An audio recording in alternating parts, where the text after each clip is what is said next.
Today I'm going to be making scones. I'm going to be making three kinds of scones. It's the same recipe, just change the fruit. And I will make sure I'll put the recipe in the box below. I'm going to be making cranberry scones. I'm going to be making apple cinnamon scones, and I'm going to be making blueberry scones. It's a really easy recipe, and it's, like I said, it's interchangeable with different fruits that you use, and you can use your imagination, and you can change the fruits out as you see fit in order to use up what you might have already in the house. So let's get started. Okay, to start with, we're going to put 2 3/4 cup flour, half a cup of sugar, and a full cup of milk.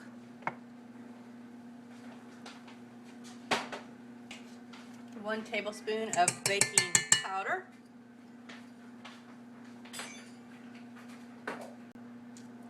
And 1/4 teaspoon of baking soda. 1/4 teaspoon of salt.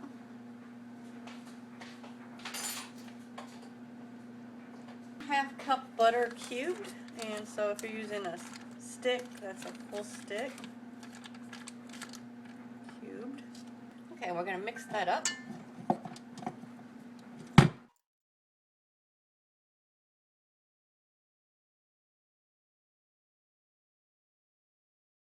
It's pretty well much mixed. I'm going to start adding your 1 cup of fruit, and I'm doing blueberries right now.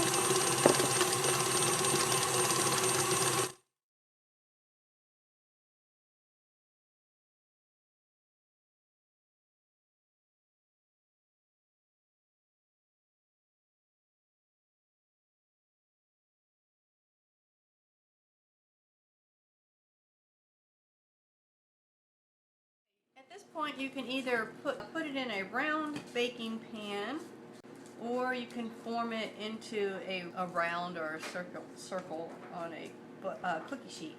Regardless of what you decide to do, you need to butter the pan or the cookie sheet, and you need to preheat your oven to 375. Butter the pan.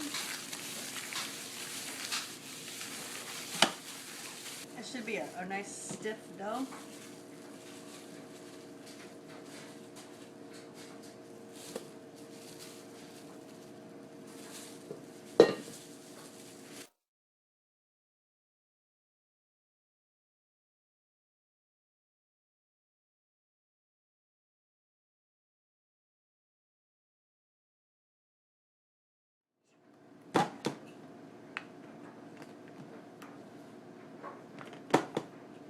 Cut it into wedges.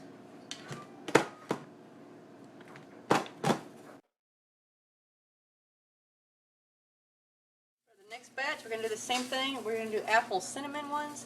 So we're going to do the same thing, except for we're going to add half a tablespoon of cinnamon and a cup of diced apples.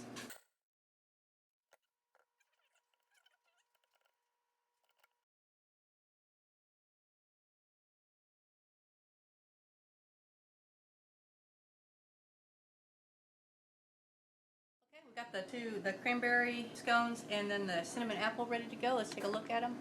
We're going to put those in the oven for 25 minutes. Okay, my timer went off, but when I checked it, it wasn't like quite done in the center. It's still soggy. So I'm going to cover the tops with foil to keep the rest of it from getting too brown while the middle cooks. I'm going to put it in for about 6 more minutes and see how it is then. Okay, there you are out of the oven, and I have the cranberry ones, the apple cinnamon, and these pans I think were one size too small. There wasn't enough room for them to expand, so I ended up having to cook them longer because they were not getting done in the centers. If you have a bigger pan, these are like 8-inch round baking pans. If you have a bigger pan, it would probably work better. I had an apple I needed to use up, and I had some blueberries I needed to use up, so I managed to do that, and we got them all done. Those are the scones, and I hope this recipe is yummy for you. And like I said, use the fruit that you have. It works with almost every fruit. I'm trying to think if there's a fruit. I probably have not used pineapple in my lifetime, but probably, and you know, the weird stuff, tropical stuff I haven't used, but oranges, apples, pears, mandarin oranges, bananas, blueberries, all the berries, grapes, cranberries, raspberries, blackberries, done them all, cherries, So it works fine. Apple cinnamon, you can mix them. Apple cranberry. Just use your imagination. Use up what you've got and let this be an economical and versatile snack or breakfast for your family. So this has been Angie from the kitchen from Canterbury Trails Farm. Thanks for joining us